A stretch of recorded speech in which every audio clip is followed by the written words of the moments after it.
This is WFO Radio. Hey, everybody. WFO. How's everybody doing out there? Joe Costello with you.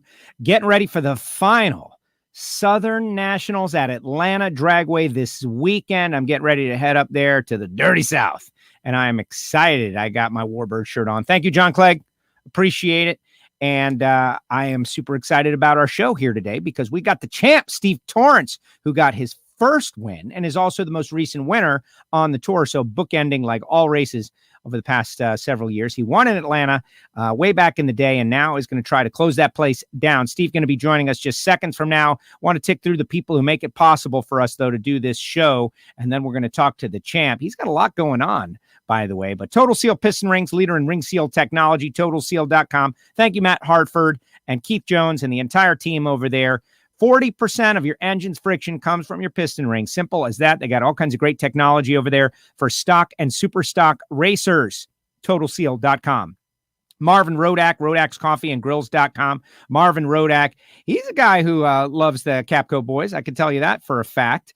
Marvin Rodak, 817-924-6821. Rodak's Coffee and Grills.com. Samtech.edu, the next generation of engine builders and doers and builders and makers and crew chiefs and programmers are all coming out of Samtech. Thank you so much. We'll see you guys in a few weeks down there in Houston, Texas. And Frank Hawley, what more can you say about Frank Hawley and Frank Hawley's drag racing school, the Dragster Adventure? They definitely got it going on. But right now, we're going to bring on the three-time champ, the guy who has dominated Top Fuel for a long time. And if you're running 4 wide, don't even bother to show up unless it's in a couple weeks in Charlotte. Then you should definitely show up. Steve Torrence, what's up?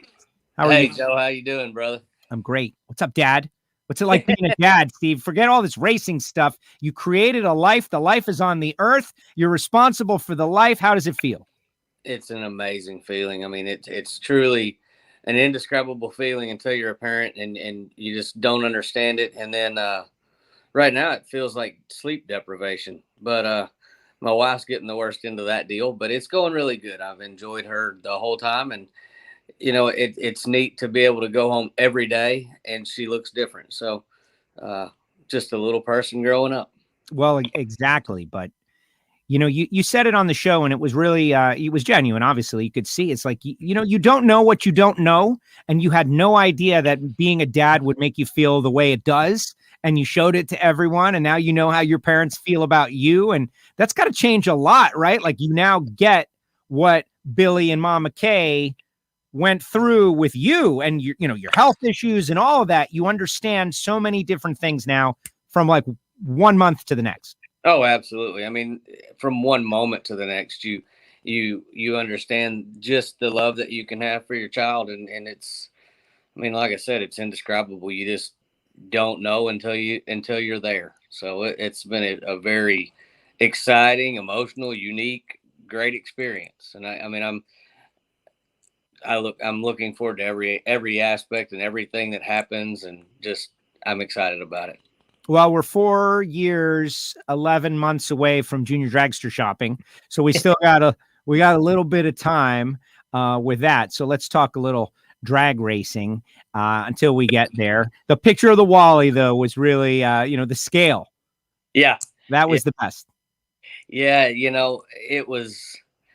I woke up that morning, we got home late and Nat didn't come to the race. So I usually leave the Wallies in my pickup, but all my Wallies are here in my office at Capco. So she went out and she took that Wally and took a picture of Charlie with it. And she said, I got a picture of baby girl with the Wally already. So I think you guys probably thought I had some good photo skills, but Nat's the one with the photo skills.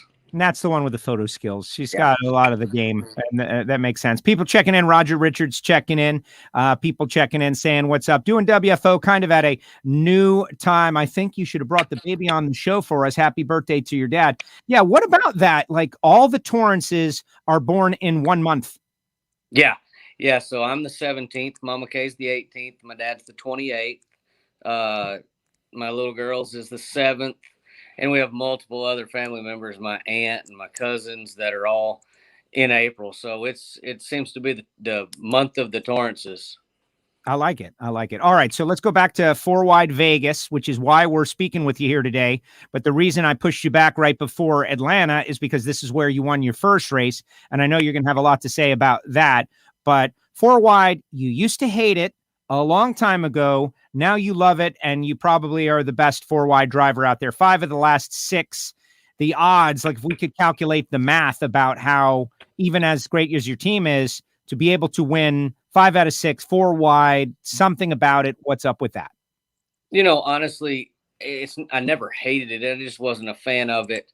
As far as everything you do, the 22 other races now that we race a year, it used to be the 23 other races. That's a different format. And so it was, no matter how much you go up there and tell yourself, okay, I'm in lane 2 and I'm looking on the left side of the tree, but I'm really in the right lane.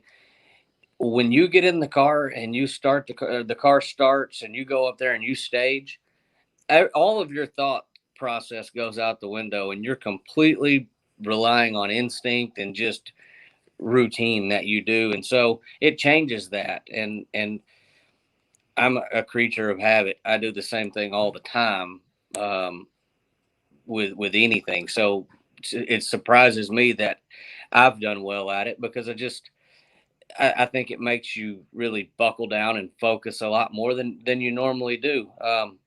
But yeah, we've had a lot of success at it. We've done really well, and I don't know what to attribute that to other than the guys that were the Capco boys, Richard and Bobby and Justin, and every one of those guys. I mean, time in and time out, they give me the best race car at the place, and you go out and you drive it, and it puts pressure on me as a driver, because I know that my car is pretty much 100% of the time where it needs to be, and if it's not, you have to step up. So I think I was way late first round. I had like a 120 or something, but you also go up there and have in the back of your mind, don't mess up, A to B, and just see if we can get by this round, and then we'll really step up our program and try to go second round, third round, final, or whatever. So it's as I've progressed in my career, I think you handle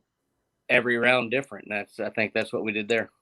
I'm not trying to break you down here or anything, but the emotional stuff, like the team has experienced just a lot of emotional stuff. You talk, it's like today, your dad's birthday. No, all right. Happy birthday, Billy. Love Billy. Maybe we'll be talking to Billy next week. Like, we don't know the way he runs. Didn't he win Super Comp in Atlanta a couple of years back? Right. Like he did. We won the fuel rate. We won in Top Fuel, and he won in Super Comp. That was a pretty special day. So, like, I'm always hitting you. I would love to hit you with, like, Steve, isn't it badass to go 330 miles per hour? Yeah. But there's a lot of emotional stuff going on with your team. And, Dominic standing on the starting line, the birthdays, the birth of Charlie, like all of that kind of culminating in Vegas. That's got to be a very memorable race win for you. Oh, man, it was so cool. And I take that back. We didn't win on the same day. I think we got beat, but Billy won, so we all were just happy anyway.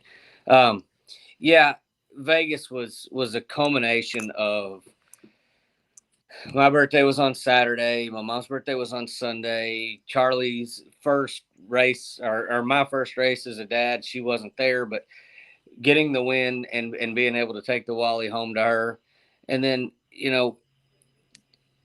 Dom's there. Dom was back with us in Gainesville, and you see him go up there on the starting line when we're testing it at West Palm, and it brings a tear to your eye, because maybe you do, maybe you don't know that Dom was really close to not being here. And so, I mean, that was just a traumatic experience for everyone, and nothing short of a miracle from the grace of God, and just Dom's pure driven determination to get better and get back and live. And so going up to the final round there at Vegas, I see him sitting on the golf cart over there, and I know that he's going to walk up on the starting line. And then in our cars, you can't see anything really that's going on around you. The body panels are so high. I have a pretty limited view on my visor, but he's there, and he's standing on the start line, and just the emotional roller coaster that we went through with him. It was very, very trying. I mean, you go up there with a lot of motivation to win, and a different thing. I mean, because it's a happy motivation. It's not the same thing as when we went to Indy, the first race after his wreck, and with Jake and Richie and him all not doing very good at all. So different motivation, and a happy motivation. And we were able to go out there and get the race win. And 2 or 3 weeks ago, maybe a month ago, Dom had sent me a picture of him at the house, holding a Wally, standing on his legs. And it said, "I'm practicing up for this season." So we got the trophy at the end. We go back and go back to the pits, and Dom's standing right in the middle of the pits, and I walked straight over to him. I handed him Wally, and I turned around and I said, "Let's take a picture together, brother, because you've been practicing for this for a month." And that was a big deal right there, man. It truly was a race win that will stick out amongst a lot that we've been able to get, and very fortunate, but that one's going to stick out a lot. Yeah, I could tell. I could feel it through the, honestly, I wish I could have been there to see that. I could feel it through the TV broadcast, though. And yes, I'm pretty close with Dominic, and I can't imagine. You know, what's funny, though, is like, how do you normalize with Dom? Like, okay, that horrible, crazy, amazing, shocking, medical, whatever. Okay, that's all over. And it looks like Dom's pretty, like, Dom-like now. He's like, no, you know, I don't want to say it's normal Dom, but it's pretty normal. I'm getting texts about the Yankees, and are you guys like, is it easy to be like normal? You know what I'm saying, Steve? You get what I'm saying after that trauma, and it's like Dom's back. Man, I don't think that something as tragic could happen to anyone else. And I'm just going off of what of my opinion, but Dom's attitude and just whole positive being, you know, it's hard to believe. You sit down and you talk to Dom, and Dom thinks, man, you know, all these people are supporting me and loving me and doing all this, and he goes, man, I just had an accident on my own. And you know, he's just such the most unselfish person you'll ever meet, and he has such a great outlook and such a great support system with Sarah, his fiance, is unbelievable. I mean, she has not wavered one iota the whole time, kept him going. And I'm sure that at some point he has some down moments, but I've never seen him. I mean, that guy has been stand up, positive attitude the whole time. And I think that he's leaps and bounds ahead of what anyone, even the doctors, thought he would be at this point. I mean, Dom's walking around on his legs. He walks up and down the stairs into the lounge in the trailer. I mean, it's, other than him not having his legs, that's Dom Lagana. That's the Dom that we all know. I mean, he's not going to be riding a skateboard anytime soon, but you know, hey, don't maybe, hell, he might. I don't know. But I mean, he's, you know, it's crazy. And so he got his legs, and he was like 2 inches taller than he used to be. And I'm like, dude, I don't know about this deal. Is this a good thing or a bad thing? And they've been shortening him up a little bit, and he's getting closer back to his regular height. And he said it's a lot easier to walk, but man, he's no other words to describe Dom Lagana than a badass. He's just a badass. And to be able to win that race and have him there, you know, it's hard. It was a tough one. Yeah, but good for you guys to get it done and to do that and to connect it all. And, you know, on with the season. You guys are trying to do something, 4 championships in a row. Someone else out there, one of the other teams, I know they all go to bed at night when they're thinking about who they got to beat, and they're thinking about you guys, with exception of Billy, who, you know, he's kind of inside. The calls are coming from inside the house. He wants to beat you as well. And, the season really just getting started. We've only had 2 races. They've been a month apart. Hasn't felt like a flow. We're about to get into a flow now. Yeah. And I mean, that's That's going to be the testament when you kind of can get in a routine and go out to the racetrack and know, okay, well, this is what we did last week, and this is what we're going to work towards today, and we can go off this backlog. But when you got a month in between races, because we didn't test anywhere, you go out there and it's like starting new again. And so it'll be nice to go out there and get some every other weekend or back-to-back weekends for a little bit and just see what we can do, because you got to develop a rhythm. You got to get into a groove of going and trying to execute. Keeping fresh in the car is the best thing for me as a driver and everybody else, because when you drive 1 month and you wait another month and drive, and then you wait again, it's difficult to be really comfortable and really acclimated. And when you go back to back, it just changes that program. You can get in the car and be a lot more confident instead of just a little bit rusty. I imagine that. And you're going to be doing something a little bit differently this weekend. Let's turn our attention to Atlanta. And you're going to be looking at this for the very first time, as are the fans. My opinion, as a non-driver, is that it's very good, because fans are telling me all the time, Steve, well, we don't know when they're staging. We just can't see if we happen to be standing right to the side of the tree. We can't see them staging, so we don't know when to cover our ears. We don't know when the action is going to happen. So I'm looking at this as like a very modern upgrade to the tree. You're the driver. All right, driver, what do you think of this? From my perspective, I don't think that the tree will be any different. I do think it's great for the fans so that you can see from the side view what's going on, because a lot of the fans that are sitting directly there looking at the starting line are missing the stage bulbs. They're not seeing if this guy's taking long or this guy's bumping in. So I mean, they're going to see how quick the staging process is, and just get a better ready, set, go. Here we are. They're fixing to take off, because I'm like any fan. I mean, I wear earplugs, but you still cover up a little bit, and so you wait for that last stage bulb to come on, and you plug your ears and you wait and see who's going to kick whose butt or who's going to smoke the tires or whatever. So I'm excited about it. I think it'll be something that they look up to, or can look forward to and say, hey, this is a better thing for the fans. Well, as a very precise stager, you're always like flickering that bulb in ways that it's a little nerve-wracking for me. It's like, come on, Steve, get in there. But everyone will be able to see that very clearly now.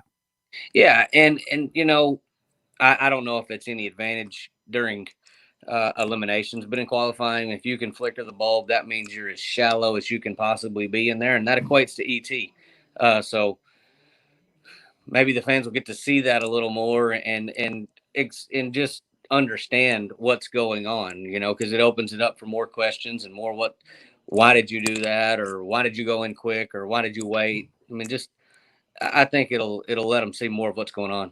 Oh, I totally agree. All right, we're going to Atlanta Dragway for the final time. That is where you got your first Top Fuel win. We just talked about your dad winning Super Comp a couple of years ago. So I'm going to flash you a couple of pictures your way and just like, let's reminisce a little bit about this space. We're all sad.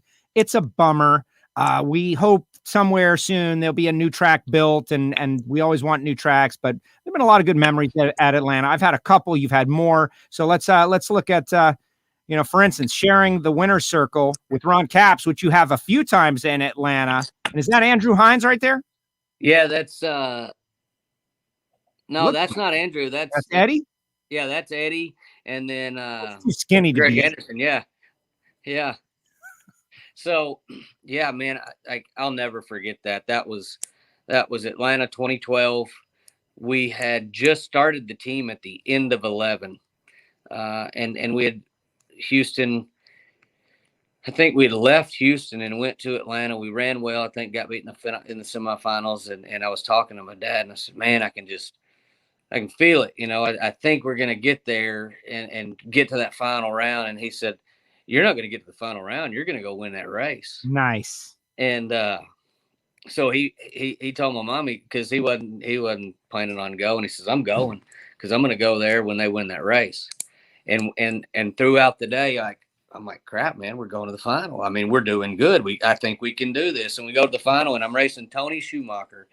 Final round, I was in the right lane, he was in the left lane, and like it's crazy because sometimes I can't remember what I did this morning or what I had for breakfast, but I can remember certain rounds of racing like they were yesterday, and it was a special deal, to go out to be an independent single car team, family funded, out of our business, and go head to head with the big dogs, the baddest guy there's ever been, Tony Schumacher, and win that race. I mean, I'll never forget that day. I mean, I can look at Atlanta 2012, and that's where the other 40 Wallies started. So, um, everybody has a dream, and you go out and you say, I want to be a top fuel driver. And then I got there and I was like, man, I just want to win a race. And then you win a race, and you look back, and that was just one of the many firsts that we've been able to have as a race team. And that built my confidence a lot. That built my team's confidence, Richard Hogan, everybody. I mean, we've been able to surround ourselves with some really good guys. And I remember every one of those guys right there, that picture. I mean, that's Gary Pritchett, that's Cale Hood on the back with the TR hat. Those two guys are with me to this day. Papa John, the guy that I'm high-fiving, he retired from racing, works for the railroad now. And Scott Vance, he's not racing professionally anymore either. He's working at home, working on air conditioning stuff. So, I mean, it takes a little while to get the guys that you stay with all the time. But I mean, we've been very fortunate and blessed to have some really good crew guys, and they stay around. So you look back at that, and I mean, more than half of that team right there is still with us. So it was a fun, cool, memorable moment right there. Amazing. Amazing to see. And the fact that you guys are still together in so many ways. But look at this guy. Oh man, that got skinny. Yeah. What's up? What happened? What happened? I started eating. Now I'm a dad. Yeah. Yeah, he is. Yeah. How old are you there, Steve? That would be 12. So I was what, 30? Yeah. You look young for 30 though. You look good for 30. No. That'd be 31. Yeah. All right. No. All right. The pride though, man. You could see it in Billy. You got me going backwards. Yeah, I was 30. All right. Well, look at Billy now that you're a dad, and think about what he must be thinking right there. Oh man, I don't even want to think about it. It makes me tear up. It's it's a proud moment. I mean, I've grown up racing with my dad. I learned to race super comp from my dad, and to be able to do that with him now, to share the success that we've had together. And I look back, I shared everything that I've learned about driving a top fuel car with my dad. And, I'm not a good teacher, but I was able to help him and give him all the guidance that I could. And he's won some races too. So, I mean, it definitely makes you feel good. Yes. The Vegas thing though, like what happened there?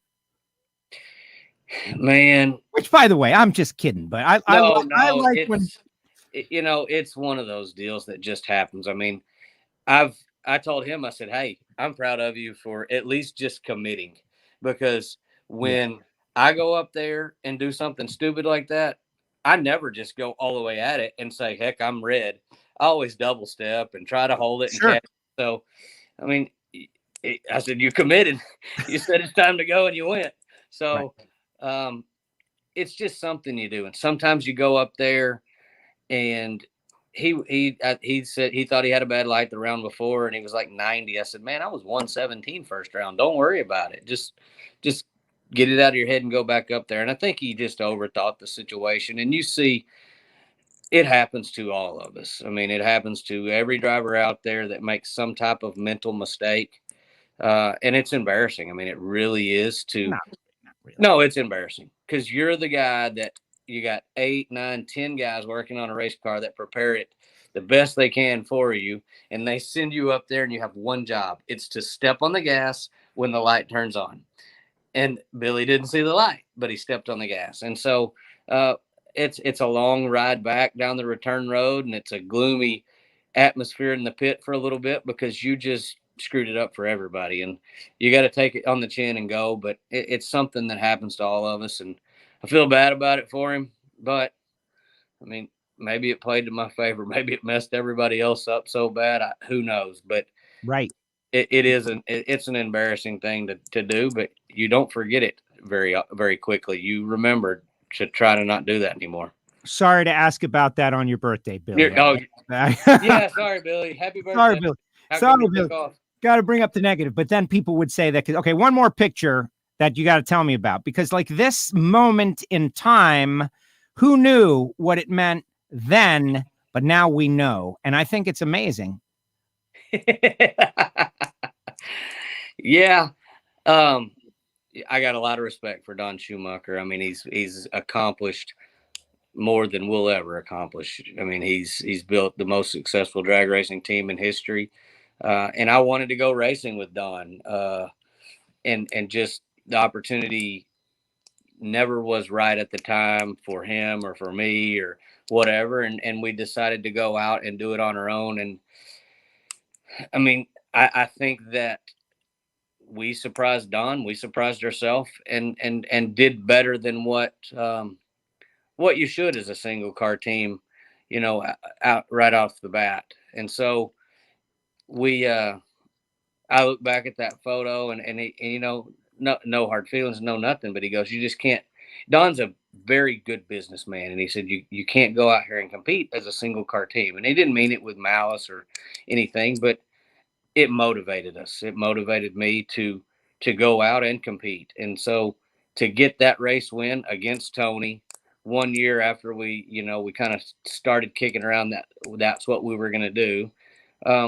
It meant a lot. And I've picked on Don a little bit in years past, and he's always been very good with it, and I have a lot of respect for him. But I look back at that photo in particular right there a lot and say, hey, that really that motivated me, and that was very gratifying for him to come over and shake her hand and say good race too. So just good guy. Yes. Well, exactly. And in many ways, like thinking about what happened after that, I don't want to call it a passing of the torch, but just another player in the game, and now to be chasing a fourth straight championship, headed to the same location. How badly do you want to close this place down with a win? Oh, it would be great. I mean, especially to bookend it, to say, hey, this is where my Top Fuel career really got its start. I mean, that's where I got my first win, and to be able to end it with closing that track out and being the race winner would be ultimate. I mean, it's unfortunate that they're closing. We've done well there. We've won quite a few races there. I won quite a few races at Englishtown, and was able to kind of book in that one as well with winning the last race at E-Town. So we're going to go there and do the best we can. There's going to be 15 other cars at least there to stop us from doing it, and we'll just do what we can. I mean, I think that I think it'll be a good crowd. I think it'll be a good time, and it looks like the weather's going to cooperate with us, and we'll just go try to put on a show. That's it. And we need that now. And that's, I guess, the final question. I know you guys, you got to go to work, man. Steve Torrence has got to go to work, folks. This is middle of the day, Wednesday, out of nowhere. We're doing this. Thank you, Steve. But we need all our fans. I'm trying to cheerlead on the deal. Some people don't like that, but people have been at home and maybe not able or not wanting or not. Who knows what the reason is. But now as things are opening up, like, we need to see our fans out there, and there's going to be a good time, and it's outside, and it's going to be great racing. Like, if there was ever a time to go out and get involved and come to a Camping World drag race, this is it. This is it. I mean, this really is. And where we're at, it's not too far from Atlanta. I mean, we're just north of town. So if you've never been to a drag race, get out there. Bring somebody that's never been and experience it. I mean, I don't have to sell it. It sells itself. And I take clients to the races all the time that have never been to a drag race, never seen it on TV or anything. And when they do, they think, oh man, this is the most amazing thing ever, because you can't describe Top Fuel drag racing. It's a total sensory sport. You have to see it, feel it, hear it, smell it, every bit of that, and you're hooked. And then you go home and you turn your TV on and you're like, got to turn it up louder. I got to get that. I got to get that same feel again. And so I don't know. I mean, if you've never been to one, I don't know where you've been your whole life, but you've not been to the drag races. You haven't lived yet. Yeah. Yeah. Simple as that. I mean, but we're trying, and that's it. We got to keep trying. And I like what you said. That's it. The only way is to like take somebody by the hand. Like Mark says that him and his wife are going out to the track this weekend. Like go to the track, Atlanta Dragway. If you're near the area, come on out. Steve, thank you very much. Thanks for cutting into the middle of your day to spend some time on WFO radio. I really appreciate that. The way it's been going though, we're probably going to talk to you somewhere between 5 and 10 times this year. So we'll try to mix it up a little bit. Last year, we did a takeover of your Facebook page. Who knows what you guys will come up with this year. But thank you. I look forward to it. 21, I'll be there this weekend. Super excited about that. But I'm just really excited about building some momentum and watching some drag racing. So thank you very much for sharing with us here today and coming on the show. Thank you for having me on. And I hope I get to talk to you a lot this year. We look forward to it. Yeah, I think so. Thanks. And, say hi to Nat, Charlie, and Mama Kay and everybody. And we'll see you guys this weekend. I will. Thank you, sir. Thank you, Steve. Appreciate it. There goes Steve Torrence with us here on WFO Radio. The champ, the 3-time back-to-back champ, got the 3-peat going. Oh, yeah. Winning his first top fuel race. He had won alcohol races prior. First top fuel race at Atlanta Dragway. Now, don't go anywhere. Don't go anywhere. We got a surprise guest. Like this is the way it's all been going. Right? We got a surprise guest, people. The way it's all been going, like we tried for yesterday, but there was some testing going on. A lot of breaking news in the world of NHRA drag racing. A lot of things happening, a lot of ins, a lot of outs, a lot of what have yous. Pro Stock Motorcycle in particular, Andrew Hines going to be joining us just seconds from now. Going to talk Vance and Hines and their big test and something big that happened and might happen this weekend as we talk Atlanta. But just to put a period on the Steve Torrence, Dominic and all the birthdays and Charlie coming around and just like all of that. It has been fun to share that. You got to have good news too. You got to, with the bad news, there's good news. And they've been a source of a lot of the good news over the past couple of years in drag racing. But I keep saying it, who's going to knock them off the top? Like who's going to put together a program? Who's going to put together the attitude to come in and do the next phase of this? Who knew at that point that was the beginning of a transfer of power in Top Fuel? Who knew? And maybe that power is going to transfer back. Maybe it's going to be like the Empire striking back, depending on who you think is the Empire. But let's move on and talk a little Pro Stock Motorcycle with this guy. Speaking of many championships and most winningest ever and doing all kinds of great stuff, Mr. Andrew Hines joining us. Andrew, how are you? I'm good, Joe. Hanging in there. 200 miles per hour, brother. You did it. Yeah, I did it. How'd it feel? I felt like 199. Okay. Makes sense. It was in testing. So testing 200s always feel like 199. Exactly.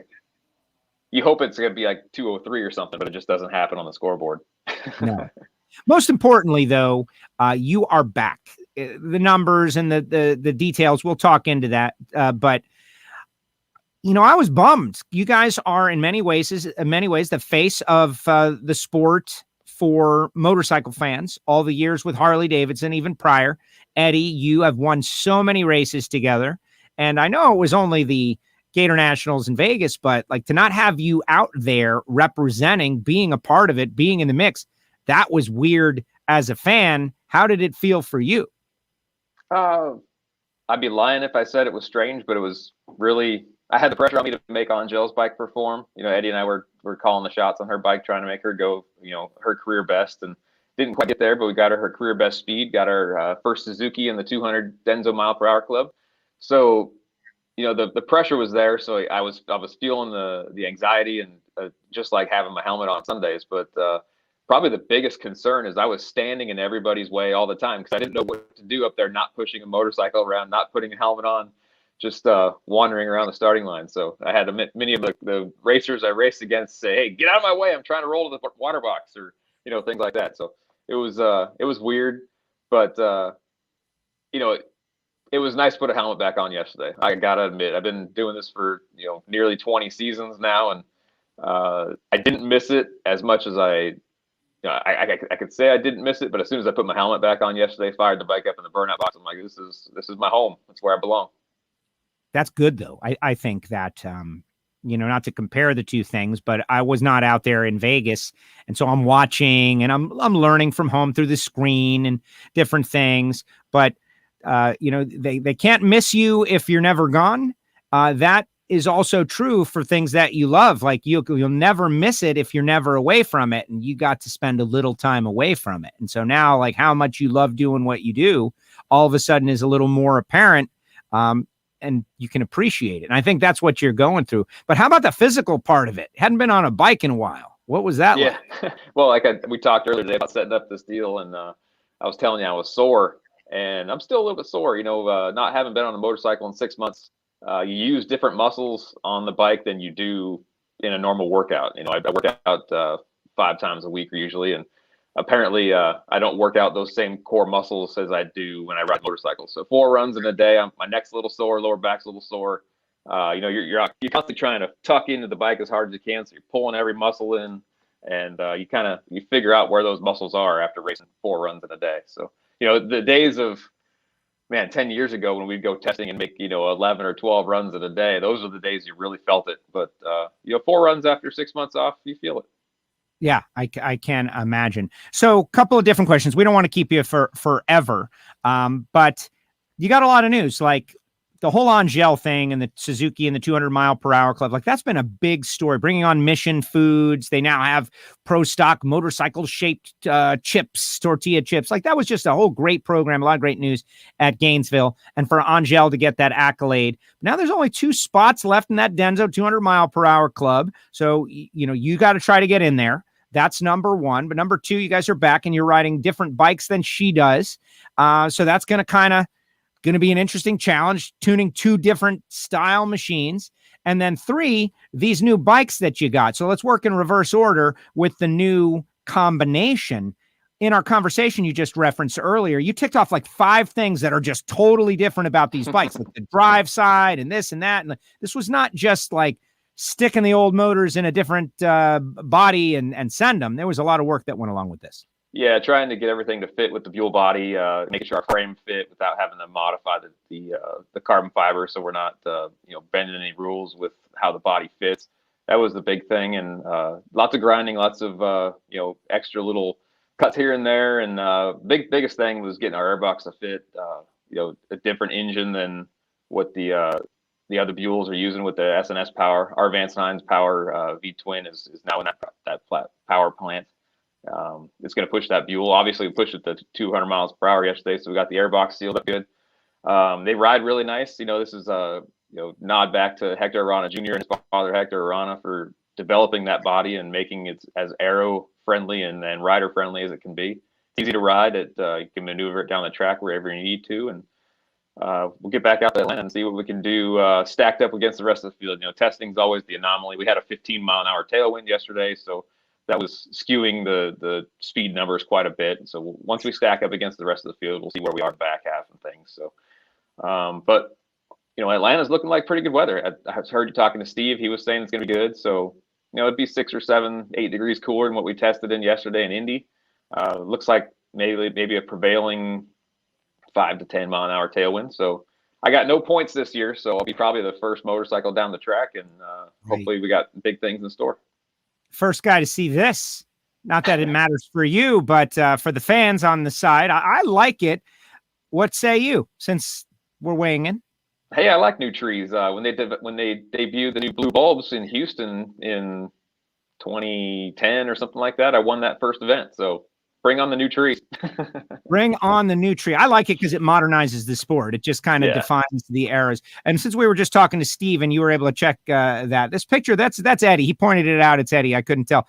But what do you remember from that day? Steve's first win at Atlanta Dragway, and feel free to throw out any other Atlanta memories. What year was that? 2012? 2012. Yeah, that was our really, really, really good year. That was when Eddie and I were trading wins back and forth, and it's cool to see how far Steve's come from winning that race to where he is now. But heck, I remember I met Steve in Dallas Division 4 race in 2004. So I drove down there when we were living in Colorado and went to go watch drag racing on the weekend and met him way back when he was driving Super Comp. So it's cool to see how that's come along. And, this weekend being the last Southern Nationals at Atlanta Dragway, there'll be some sentimental stuff going on. Eddie got his first win there in 2009 with our team.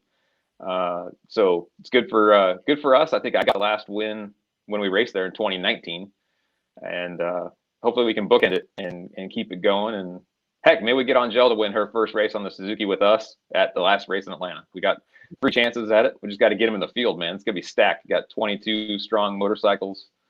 Yes. A lot of those people have, only 2 qualifiers, like you said. Yeah. And I think more than a dozen of them have 1 national event. So the qualifying order is going to be pretty stacked.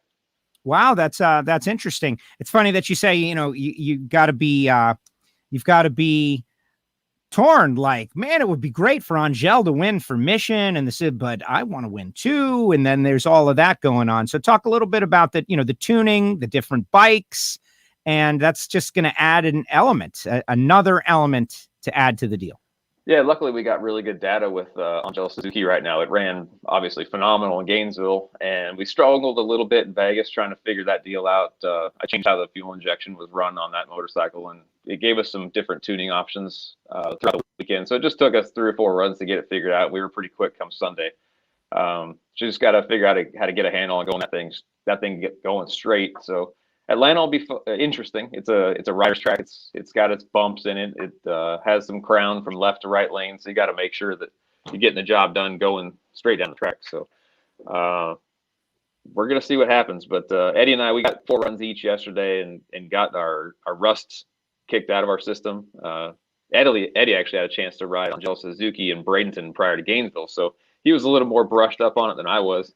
But getting back on the V-twin, just have to listen to the thing, rev it up, and wait for the shift light. So we're excited to get back out there. Mission Food stepped up to help us get out there as well. So we got our Vance and Hines Mission Food fuels ready to go, and we're going to see what the future holds. You want to hear a crazy personal story regarding Mission Foods? A good friend of mine. Good friend of mine. I just found out totally he does not know anything about drag racing at all.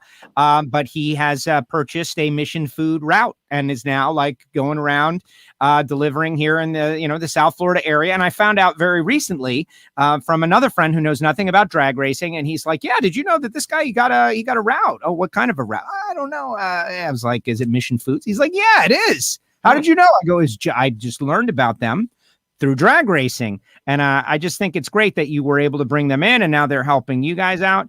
Thank God for those guys. They seem to like it in Gainesville. They seem to really like it. Yeah, they definitely love motorsports in general. Juan Gonzalez, the owner, he's heavily into all kinds of motorcycle stuff, and he loves racing, period. He's driven some race cars himself, and so I think he's good. He's good for the sport. He's doing activation with Angel and different things around local markets in the area, trying to get drag racing in the front of the average consumer where they see it on the food aisle. So that's everybody's got to go eat, and luckily we got a new mainstream sponsor that's here that's not racing related, something different to add to the NHRA sport, and it's great for us right now. Good job. That is a good job. Okay, question from someone yesterday, and I didn't know the answer. And this is kind of a can of worms style question. But during the Harley years, you guys were licensed Harley gear, and so you couldn't sell to other people because Harley only wanted certain people on the licensed Harley gear. Now that's a different deal. And so the question was yesterday from one of our listeners. Hopefully he's out there today. But these new engines, this new stuff, like the stuff that you've got, all this stuff. Can people buy this? Are you out there racing so that you can sell these parts to others? Absolutely. We did a press release a couple weeks ago. The NHRA ran it. Ran through a bunch of different social media platforms. And this Vance & Hines VH 160 VT, as it's called, is available to NHRA Pro Stock motorcycle racers specifically. If you want to switch from a 4-cylinder to a Vance & Hines V-twin, you can do that. There's different levels of packages that'll be available in the future, whether you want it to be a builder kit with blank heads and cams and pick your own valve train kind of thing. That'll be available. If we're going to go down the road in the future of having kind of like we have with our Suzuki program, where you have our Suzuki in-house customers that get a race-ready running engine. That'll be a stepping stone in the future to have basically a ready to turnkey, ready to run engine come out of our shop. So there's just different levels that'll come available to, but it'll be ready to go. That's great. That's great. And Corey Reed and Joey Gladstone, they're taking advantage of one of those programs available at Vance and Hines. Absolutely. They're on the Vance and Hines Suzuki 4-valve program. So we built those chassis in-house, mounted the bodies, had the wiring and harnesses done by one of our guys that does a really good job, and obviously put our brand new 4-valves in there. So they got some good bullets behind them. Joey, I think, is going to make his return this weekend after having a little mishap a few weeks ago. What do you think about that? Okay, Joe, I love Joey Gladstone. Like, to me, I know that Eddie thinks that he is one of the most like talented, raw talent young man. And based on the reaction times he has, the guy's incredible. I think he's going to win a bunch of races. I'm not a layman, but I know he wants to get back on the bike as soon as is possible. But at the same time, I heard he took a nasty spill. So, like, what's the right thing in this situation? Whatever the driver wants to do? If he feels comfortable with it and he has the ability to ride the motorcycle as needed, the biggest part is going to be flexibility and getting into the tuck position. I know he took an awful amount of road rash from his crash at over 200 miles per hour that he went down on. So if he's feeling up to it, I'm all for it. As long as he's healed up, and he's going to find out on the first test, first qualifying run. If he winces going down the track, he'll know it might have been a little bit too soon. But I'm pretty sure that he knows his body well. He was a wrestling champion years ago, so he knows how quick he can heal up from certain situations. And he's had broken collarbones and stuff in the past. So he's been through the ringer. He's been down on a few other motorcycles and knew how fast he could get back on one. So if he's feeling comfortable, he's obviously got the natural ability to ride these motorcycles to their full extent. And I see no problem with him coming out there and racing with us.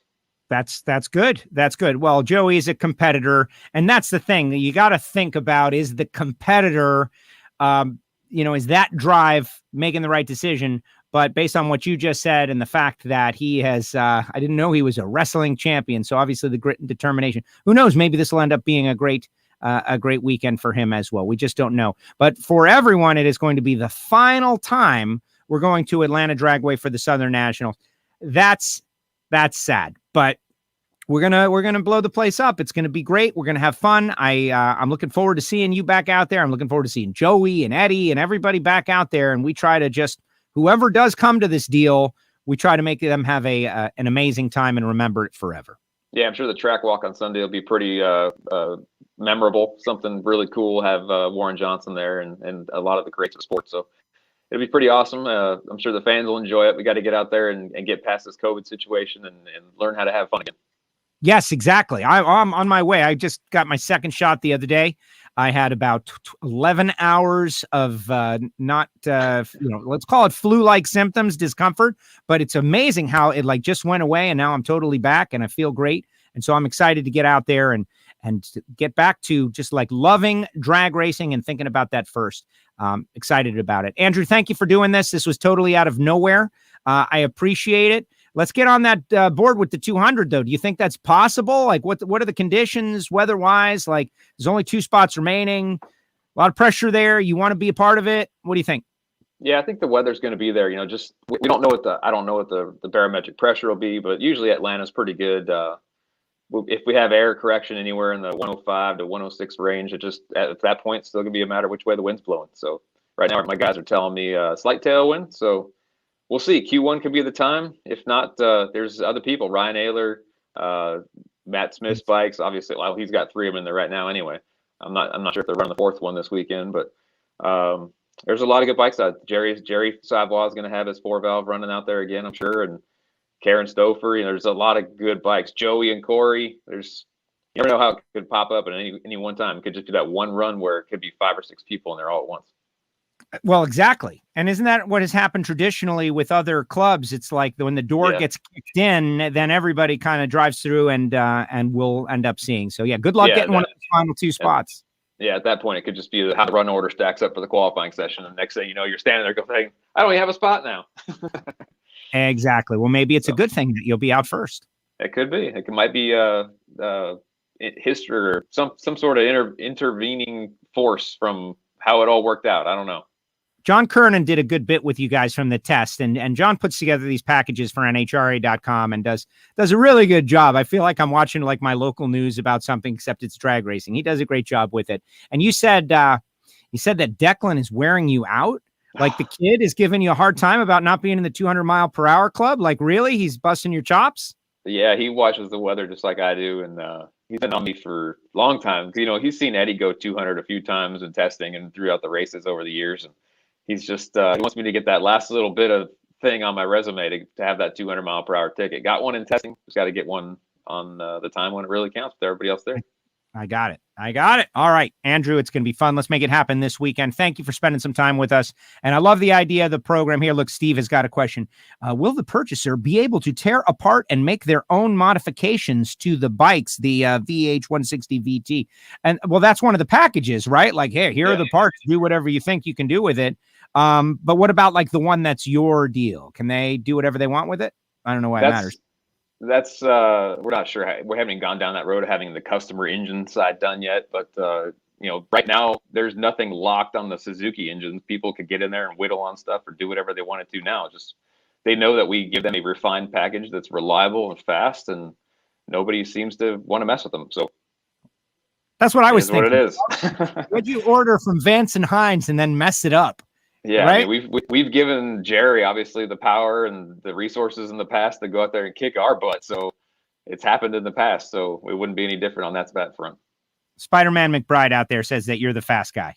Just hey, Larry, I got a little tip from a birdie the other day that we might have to talk. So we'll see what's going on. Oh, is that a good tip or a bad tip? I don't know. Maybe something will brew out of it in the future. All right. Good to know. Like all kinds of weird breaking news here on WFO. Thank you very much, Andrew. I'll see you this weekend. Thanks a lot. And good luck on that 200-mile-per-hour club. Yep. Thanks, Joe. Later. There he goes. Andrew Hines with us here on WFO Radio. A little bonus, right? We had Steve Torrence. So let's see how many champions, the 9 championships worth here on WFO today, right? Not counting mine, of course, which then if you add them all together, then that would be 9. And there he is, Spider-Man. Hopefully you know what he's talking about, Larry, because I don't know what he's talking about, but that's fine.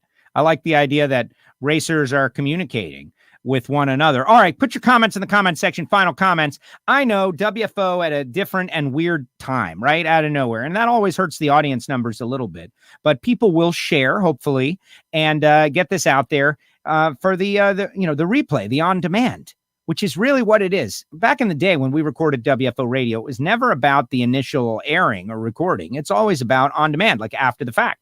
And hopefully this bounces around the internet, like you're sharing it, copying and pasting our YouTube channel, WFO Radio TV, all of that stuff to get the whole show out there. But I think I've done a lot of this. I've done a lot of interviews with both of these guys in particular, Andrew and Steve. Andrew, total, like after the test, they were testing yesterday. So he was going to come on with me and Alan, but it didn't work out because they were testing. So he reached out to me today and I'm like, yeah, dude, of course, come on right after Steve.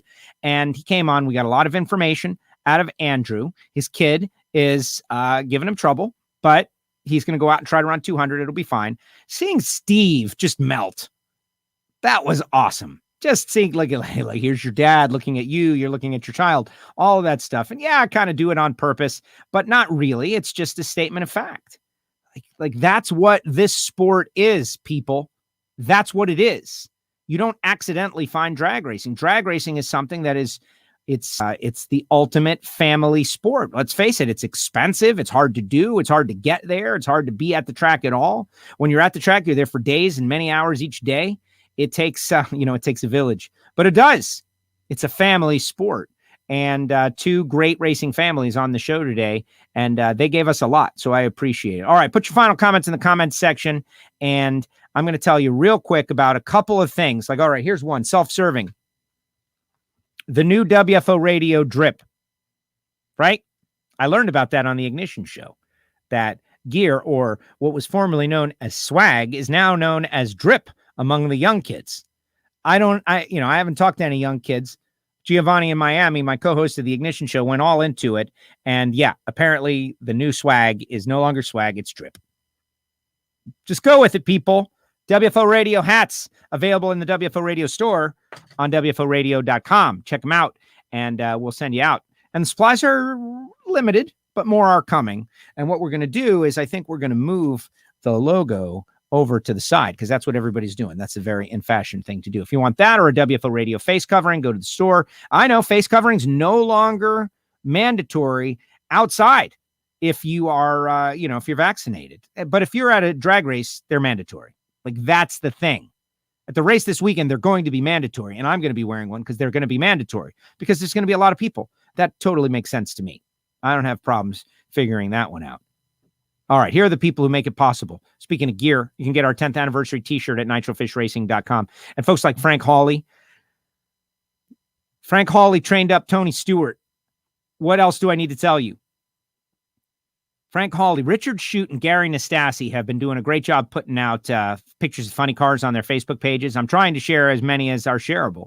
And a lot of old school pics of the Chi-Town Hustler. And I think about Frank Hawley back in the day being scared of Austin Coyle. Coyle telling him that the roll cage is, tack welded on. So don't wreck the car, man, or else. Like all the experience Frank Hawley has. For $399, you get like a half-day experience where you make 3 runs down the track, a half track, 2 full track passes. But most importantly, you're interacting with Frank Hawley, a genuine legend of our sport all day long. Like, why would you not? Why would you not? Go to frankhawley.com. Total Seal Piston Rings, leader in ring seal technology. It was it here? I think it was, but maybe I'm wrong. But I think I'm right. That it was at Atlanta Dragway that I changed the valve spring on Hartford's Pro Stocker. Now, I could be totally wrong, but I think it was. And yeah, this thing, I still can't squeeze it. But Total Seal doing a great job with their social media. They've got a Facebook group. They've got a Facebook page. They want the average, like you guys are here just for entertainment, right? But some of you are bracket racers and some of you are engine builders and some of you have friends who are both of those things.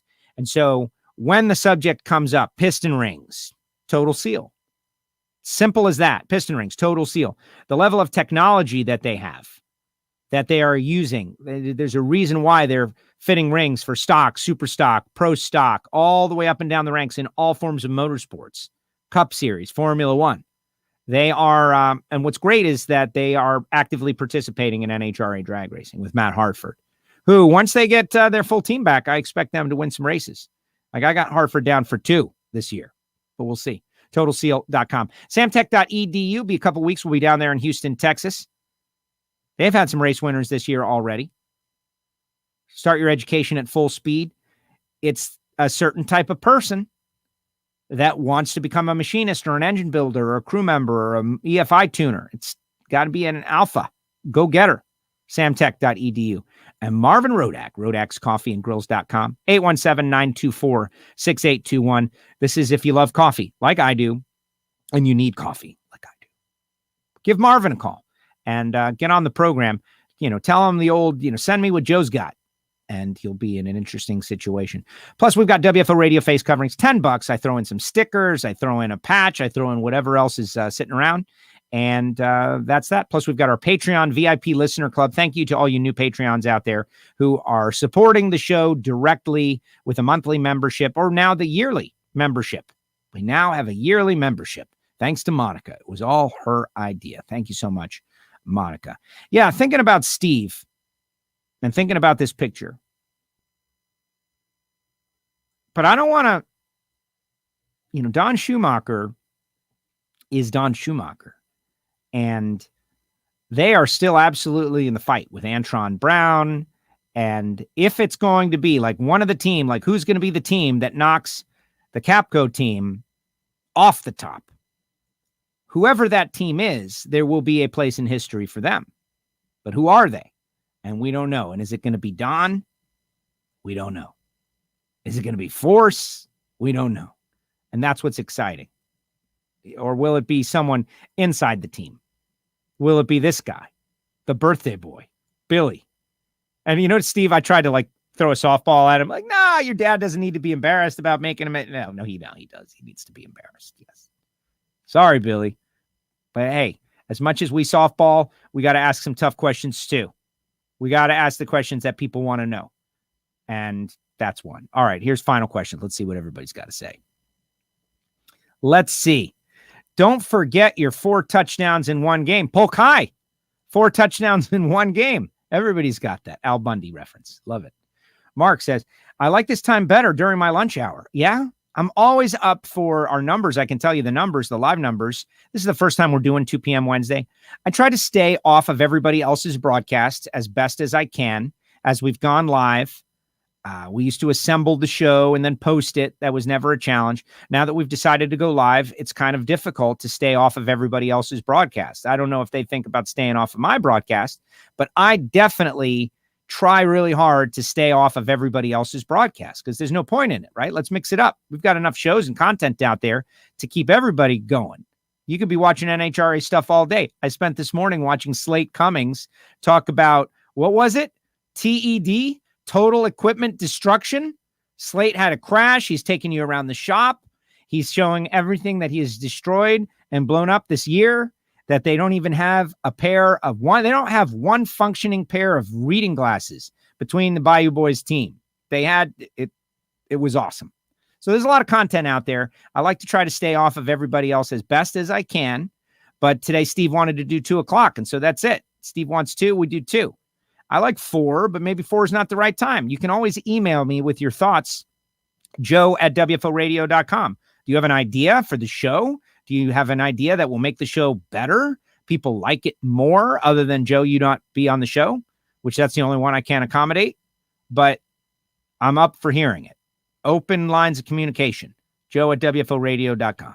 Send them. Okay, let's see. Thanks, Joe. Thanks, Jeff. Jeff's real into the Hidden Horsepower podcast. I can tell you that. Good job, Jeff. All the engine builders out there. Glad my watch gave me a notification of your show being on. And that's the reason why you have to enable notifications, because every once in a while, we're going to do something like this. Was a great show. I mean, I liked it. See you in Atlanta. Okay. So Andrew Hines mentioned the track walk, guys. Here's the deal. Track walk is very limited. 250 people. You know why? 250 people. They're going to do a driver Q&A. And if you go on the track walk, you're getting drip. You're getting a Warren Johnson helmet. You're getting a commemorative poster. And 100 of the spots as of 2 days ago had already been sold. It's a limited deal. So can the WFO audience please be the ones that buy up this deal? It's $50 to walk the track. Is that a lot? Is it a little? On the surface, $50 for a track walk. Yeah. But you're getting it does seem like to the high end. I give you that. But it's the final time ever.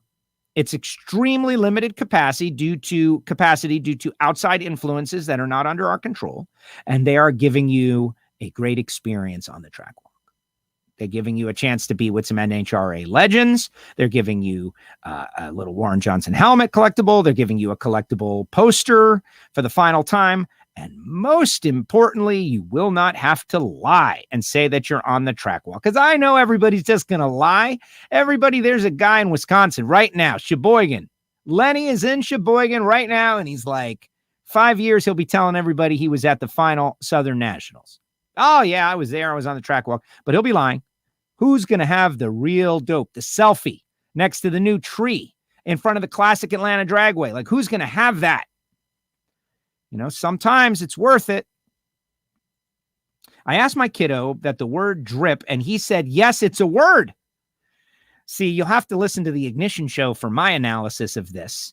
I feel like it is inappropriate for the WFO NHRA Nitro audience, which is a different kind of show.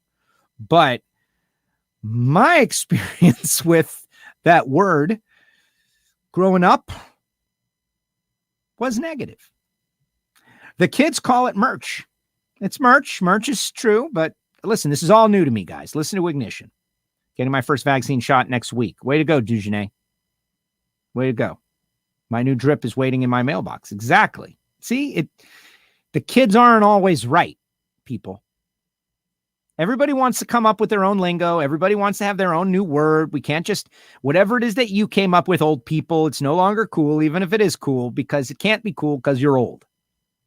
That's how it works.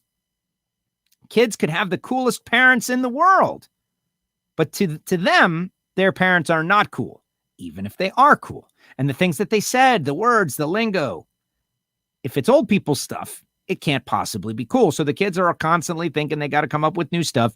And in this case, I think they've maybe missed the mark. But the good news is they'll have to defend it to their own kids. Yeah, Dad, remember when you called that stuff drip? I was reading. And cheers, says Alberta. Thank you.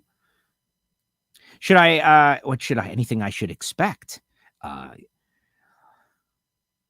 Depends on the brand. I can only speak for Moderna. I had a couple of days of congestion from my first shot. I felt like I had bad allergies. Everybody that had bad allergies near me had bad allergies. So I don't know if it was anything caused by the shot. I can tell you that the second shot, my arm hurt worse, but it was totally manageable. Anyone who can't handle that is weak and in many ways pathetic. Sorry, it's true. It was really nothing. Then about, 14 hours after, 12 hours after the shot, I did start to get some flu-like symptoms, chills and feelings, maybe even a feeling of a slight fever. That lasted about 12 hours from the middle of the ignition show, which I referenced. I'm starting to feel some stuff till 11:30 a.m. the next morning. And then I did the show with Alan Reinhart yesterday and I felt fine. So, my vaccine experience is totally documented. You can hear me on the air. I worked right through it. But that's only Moderna. I have no idea about any of the other ones. And all you people who hate me now, like vile poison, because I dare discuss my vaccine experience with a listener who wanted to know, you got problems, y'all. You got problems. I know you don't care, but do you think that there will be a new way? Do you think that will be the new way of the track walk? No, I don't. I think that the old way of the track walk is going to be the way of the track walk once we get back to full capacity and full normalcy, which is why getting back to full capacity and full normalcy is my priority. And how do we achieve that? I don't know. Too bad. Too bad we don't know how to get back to full capacity and total normalcy. Too bad it is unknown, because if there was a way, a mysterious way, how to get back to full capacity and total normalcy, so I can go out there and be chest to chest with people at the track walk and putting mics in faces, I would love to know what it is, because that would be really good. Too bad we don't know what it is. Let's see. Thanks, Steve. Thanks. Steve and I are obviously of the same era. Will you have any WFO gear in Atlanta? I believe that the Nitro Fish trailer will be there. And if it is, I think that there are WFO radio t-shirts on the Nitro Fish trailer. That's what I got. But it is the 10th anniversary t-shirt. These are things that I'm doing locally because I've been pressured and told that I've been failing. And they're right. Sue Morris and others, the diehard Patreons, they made this happen, just so you know, the Patreons. Because they've just been telling me, we need hats. We need hats. We want to they're making their own stuff, people. They're making it themselves. So I realized that, there was an aspect of failure to my game. And so I went out and had these made locally, my friends at Shirts R Us. And so hats won't be at the trailer. But the 10th anniversary t-shirt, which is a really cool thing, that will be, I believe. So let's see. Dugenet, the one I'm getting, Moderna. Yeah, well then you should be good. Madeline. What's up, Maddie? This is Maddie. Hi, Maddie. How are you? Yeah, can't wait till the Harleys are back out there. Thank you for watching our show. I appreciate it. Appreciate you being a super fan. Us old guys remember when you had to take the meds for the drip. Everybody is getting my drip. You get it, right? Everybody gets it. Or the people that don't get it, that's fine too. Please. The kids these days with their lingo and their music. You need a race crew style shirt. Monica, you said I need a yearly membership to the Patreon club too. I don't know. No, you know what, Monica? We've got it already. The Giovanni in Miami will be debuting it sometime soon. And then when he does, you will see. You will see. We got it all covered. All right, everybody. That's it. We're done for the week here on WFO Radio, because tomorrow is, Thursday. Get ready for travel. And then Friday morning, I'm out super early to head to the ATL. From the MIA to the ATL, and be heading out to the track. Of course, 2 sessions of qualifying on Saturday, and we're going. And the Southern Nationals, the final one. If you're a fan of drag racing, like, why would you not? Why would you not try to take part in this historic final event? Now, it is not the final drag race at Atlanta Dragway. It is the final Southern Nationals at Atlanta Dragway. They're going to complete their season schedule. There's a lot of bracket racing. There's a lot of stuff going on. I don't know that exact schedule. You should go to the website to find out more information. But the final Southern Nationals at Atlanta Dragway, wherever you are, you need to try to come out and be a part of it. Oh, look, she sensed the pressure. I will be a Patreon by saying you don't have to. That's the thing about Patreons, guys. It's only totally voluntary. Totally voluntary. We love all of our listeners equally. All right, I think this has been a pretty good week with Alan Reinhardt, Steve Torrence, and Andrew Hines. Even though it was a short week, you can certainly go into the archive and find Ron Capps, a great interview. Erica Enders, of course. Bob Tasca. Did you see the Bob Tasca Joey Logano video?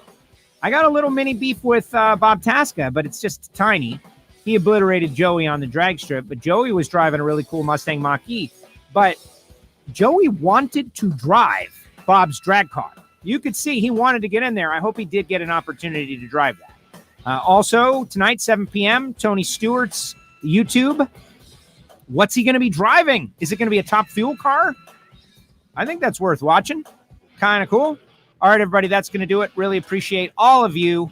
If you're going to be in Atlanta, I'll see you there. Super stoked about that. In the meantime, hit the archive. Thank you so much. WFO.